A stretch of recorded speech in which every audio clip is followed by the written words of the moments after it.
Good morning. This is John from the Springs Mennonite Church, and I'm here today, the week before Christmas. It's Thursday. It's getting near the end of the week.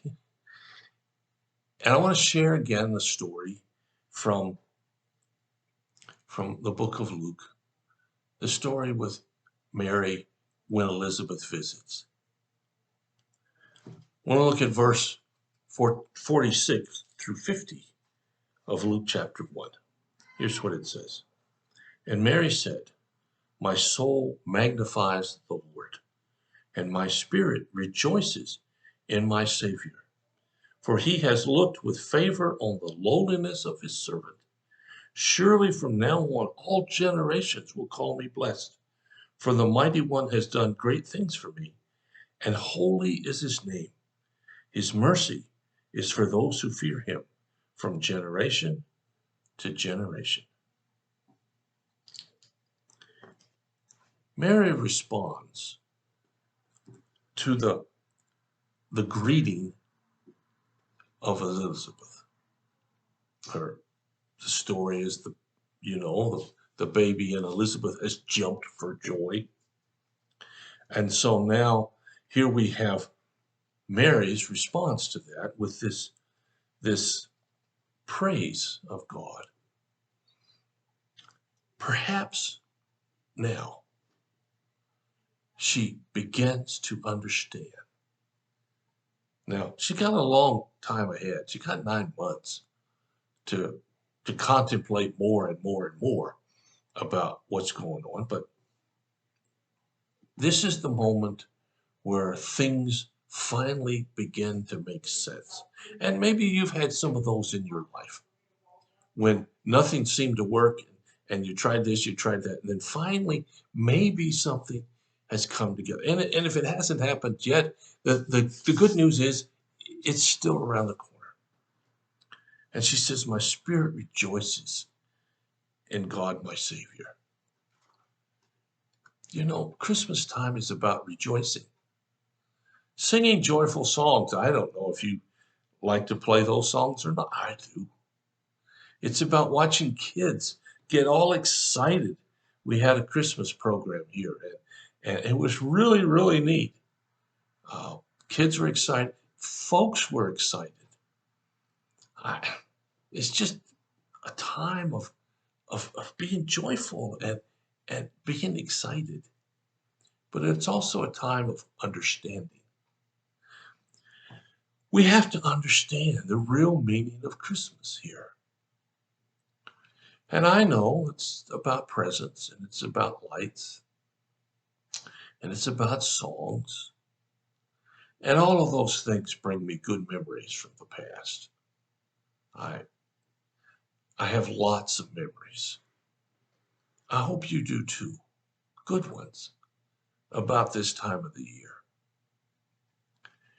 But it's also understanding God, what he did in the world for you and for me, and what he is doing for you and for me. Now, I don't know exactly where your life is in the journey that you and God are on. Maybe you're just getting started. Maybe you're way down the road. But I can tell you it's a journey that continues and continues and continues. I remember when I got baptized a long time ago, the preacher told me, he said, "This is going to be the highlight of your walk with Christ." And I remember thinking, can't be. What about all the years left still to come? It's got to be more to it than just this. And sure enough, he was wrong. Oh, it was a highlight, I suppose, in some senses of the word. But it wasn't the highlight of my life walking with Jesus. In fact, I haven't had that highlight yet. There's more yet to come. And to understand how God works slowly but surely, maybe not in the way I want him to work. how Christmas sort of evolves every year.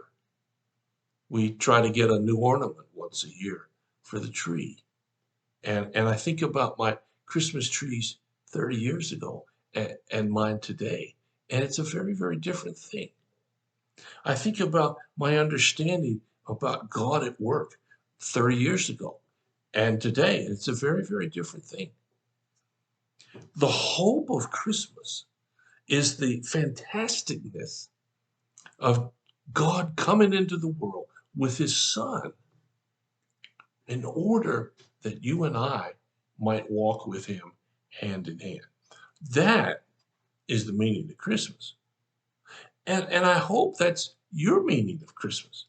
I hope that your level of understanding is just as strong, just as great as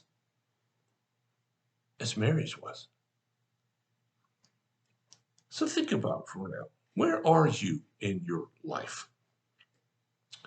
Do you understand everything that's going on? Well, if you do, you're really special because I don't understand everything going on in my life. I've probably mentioned it before, maybe you remember, but I've told my students when I was teaching over the years, if you can't figure out what you want to do with the rest of your life, meaning kids who were 18 to 25 maybe, I said, that's okay. Because I haven't figured out what I want to do with the rest of my life yet either. And you know what? It's still true. I don't know what I'm going to do with the rest of my life. I don't know what God's going to do in leading me in those moments. And this, as you focus on this last couple days of Christmas, maybe you're rushing around to get the last present. I don't know. Maybe you're furiously wrapping. I remember when we had small kids at home, boy, whew, those few days before Christmas, it was busy wrapping and wrapping and wrapping and wrapping. Today it's not quite as busy because it's just Faith and I at the house. But the time's just as special. And so wherever you are in life's journey,